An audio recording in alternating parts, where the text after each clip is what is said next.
Dinas Perdagangan dan Perindustrian Banjarmasin didampingi Lurah Kuripan menggelar pertemuan bersama warga Pasar Batua di kantor Kelurahan Kuripan. Dalam pertemuan, warga meminta untuk bertemu langsung Wali Kota Banjarmasin dalam rangka mensinkronisasikan data jumlah penduduk warga di kawasan Pasar Batua dengan data yang dimiliki pemerintah Kota Banjarmasin.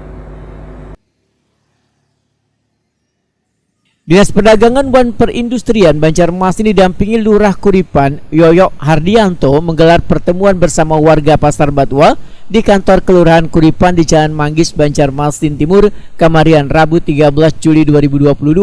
Dalam pertemuan ini warga meminta untuk bertemu langsung dengan Wali Kota Banjarmasin Ibnu Sina.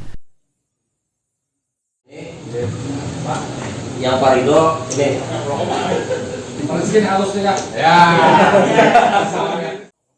Kepala Dinas Perdagangan dan Perindustrian Banjarmasin Ihram Mubteshar Wetakuni Prima TV membedakan pertemuan yang merupakan tindak lanjut hasil dari mediasi bersama Komnas HAM beberapa waktu ini adalah yang pertama kalinya dilakukan dalam rangka mensinkronisasi data jumlah penduduk warga di kawasan Pasar Batua dengan data yang dimiliki pemerintah Kota Banjarmasin. Lantaran data yang dimiliki pemerintah kota berbeda jauh dari data kependudukan yang dimiliki oleh warga Pasar Batua.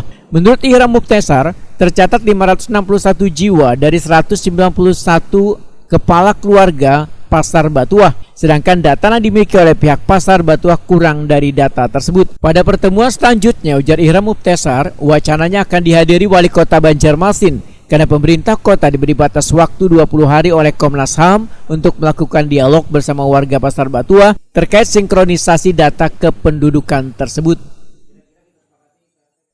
Alhamdulillah kami dari pemerintah Kota Banjarmasin sangat mengapresiasi kehadiran dari LBH Ansor selaku kuasa hukum, juga Ketua Aliansi Kerukunan Warga Batua, Ketua RW, Ketua RT 11 dan Ketua RT 12 Kelurahan Kuripan. Yang mana dialog ini sebagai hasil atau kesepakatan bersama pada saat mediasi yang difasilitasi oleh Komnas HAM RI pada tanggal 5 Juli yang lalu di kantor Gubernur Kalimantan Selatan. Dan hari ini tadi disepakati bahwa RT 11 dan RT 12 siap memfasilitasi untuk sinkronisasi data, baik data yang ada di kami maupun data yang ada di mereka. Dan insya Allah nanti akan ada pertemuan lanjutan, diagendakan hari Senin yang akan datang.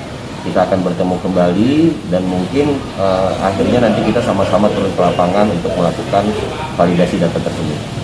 Kalau data kita itu sementara untuk RT 11 dan RT 12 Kelurahan Kuripan yang ada di kawasan Pasar Batua itu jumlah kakaknya 191 kakak dengan jumlah jiwanya kurang lebih 530. Tapi kemarin pada saat penyampaian oleh pihak kuasa hukum itu terjadi penurunan angka dibandingkan angka yang kami dapatkan, sehingga kami mintakan kepada Komnas HAM untuk memasukkan rekomendasi dan disepakati untuk dilakukan dialog dalam rangka pencocokan data. Sementara itu, pemerintah Kota Banjarmasin masih memberikan kompensasi kepada warga Pasar Batua, yaitu menyediakan sebanyak 171 unit di rumah susun dan 56 kios atau lapak. Selain itu, pemerintah kota memberikan pula kompensasi tambahan, yaitu bagi kekanakan yang bersekolah kemudian terdampak pendidikannya akibat adanya pemindahan tempat tinggal mereka, maka akan diberikan biaya siswa dan disediakan sekolah baru.